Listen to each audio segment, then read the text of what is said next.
Yo, what's going on everybody over on One on Gaming? This is Crimson. Today what we are bringing you guys is a 70 gun streak playing in a two-man party, playing some Call of Duty Ghosts. I believe the last time we uploaded Call of Duty Ghosts was during Triple Week, which was well over a month ago. We've been uploading pretty much mainly Black Ops 2 since then, so we're just deciding to take a break from Black Ops 2 and upload some Call of Duty Ghosts. So hopefully you guys do enjoy this gameplay in the background, and if you do enjoy it, my links will be down in the description below. But today what I am going to be talking about is gameplay standards and how much they've changed over time up to now. Now, I'm going to start with Modern Warfare 2 because Modern Warfare 2 was the first Call of Duty that I started watching on YouTube, and I feel as if that's when pub stomping kind of started. It wasn't called pub stomping back then, but that's when standards started to arrive. People didn't really care that much back then, but let's get right into it. So, like I said, I'm going to be going from MW2 all the way up to Advanced Warfare. So, in MW2, people mainly enjoyed just watching whatever it was, and the popular people to watch in MW2 were people like Dying Soldier, Sandy Ravage, the Mark J, and people like that. And basically what was popular on YouTube back then was, I guess, single nukes, maybe even double nukes or triple nukes, whatever it really was. As long as it was entertaining, people would enjoy it. Even if it was just like a 60 kill gameplay in Ground War running around with a Spaz 12 from Sandy Ravage with rock music in the background, I feel as if people enjoyed it a lot back then. So moving on to Black Ops 1. Now, Black Ops 1 standards started to change a little bit more. It was a little bit more about 100 plus kills in a match. People would still watch you even if you weren't posting 100 plus kills, but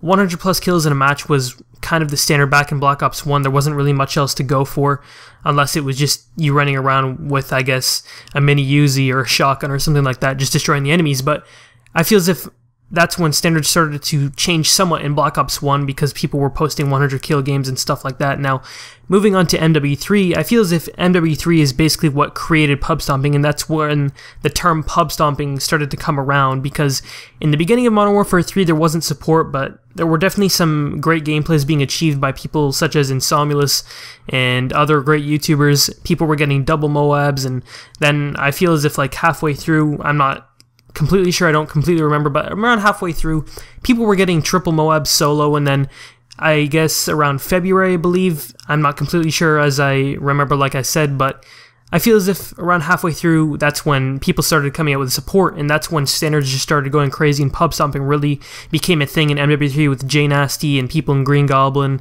people like that that were doing support gameplays, and standards were just going up, and that's when I feel as if people started to care really what you were posting on YouTube for a gameplay. You know, you couldn't really just get away with a single Moab, depending on your personality on YouTube and depending on who you were, but if J Nasty were to post a single Moab, for the most part, people would watch him, but they'd want to see him post a double or a triple solo or like a quad or a penta in a support party. So I feel as if MW3 really created the pub stomping era. Now, moving on to Black Ops 2, this is where pub stomping just, I guess, blew out of the water, because in the beginning of Black Ops 2, people were, I guess, somewhat abusing the reverse boosting. And it was different back then because you didn't really need to reverse boost to get a really good lobby like you do in Advanced Warfare. You could still play on an account with a 2 or 3 KD in the beginning of Black Ops 2 and get a decent lobby, but a lot of people were just kind of abusing the system, and people were getting solo 200 pluses just everywhere constantly, and that's how I feel as if Black Ops 2 really blew pub stomping out of the water, just because it was just so high standard in that game. People were posting, I guess, high lethal gameplays, and then around halfway through the game, people were getting into game modes like multi-team and uploading non-lethal gameplays such as, I guess, high gun streaks and triple nuclears and stuff like that, which was pretty crazy. And Black Ops 2 overall was definitely a game that made pub stomping what it is today, I feel. Now, moving on to Ghosts. Ghosts kind of took a step back just because Ghosts overall wasn't really that good of a game, but it still raised standards, especially with support, because I feel as if Ghost is probably the easiest game with support. Black Ops 2 support was pretty easy as well. People could still get 200 pluses and all that, but people were getting 8, 9 chems or even like 10 or 11 chems in one game in Ghosts, and I feel as if it kind of messed with the standards. Now, support-wise, Ghosts was, I guess, pretty solid. It was either, you know, you posted a double chem or a triple chem, but then when support came out, it was about pentas and hexas, and then people were getting even better with it with septas, and then octas, and then I don't really know the Roman numeral for, or I guess the proper term for 9 or 10 or 11, but it was just absolutely crazy how people were posting that many chem strikes in one game.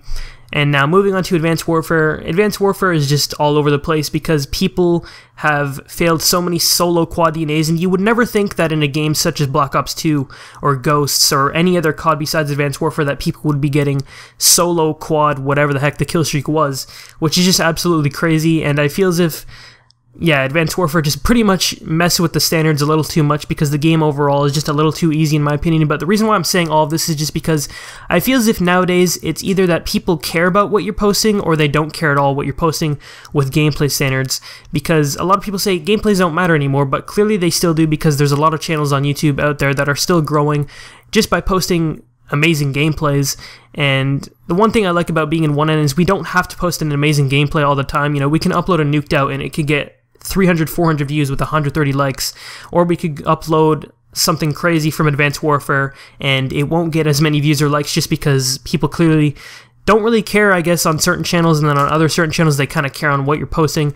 But it's just crazy how much gameplay standards have changed, because I remember that, you know, if I get a gameplay in Advanced Warfare, I really don't think much of it. If I get a double DNA or something like that in Advanced Warfare, I save it, but I don't really think it's that good. But if I get a double KEM solo or a solo double mob, I usually think that that's pretty good, just because gameplay standards have changed so much, and there's things that people need to appreciate, I guess, with certain gameplays. Like a 70 gun streak in Ghosts, this gameplay is probably equivalent to like an 80 or an 85 gun streak in Advanced Warfare or Black Ops 2, just because obviously Black Ops 2 and Advanced Warfare are different yet easier games than Infinity Ward games. So the point is that I guess people kind of do care about what you're posting, but at the same time they don't. It just all depends on, I guess, what your channel is based around. But that's pretty much it for the gameplay. Hopefully Pat puts in the part where it shows I got the 70 gun streak in the leaderboards at the end of the gameplay. But that's pretty much it. Be sure to leave a like if you guys did enjoy the video, and I am out. Peace.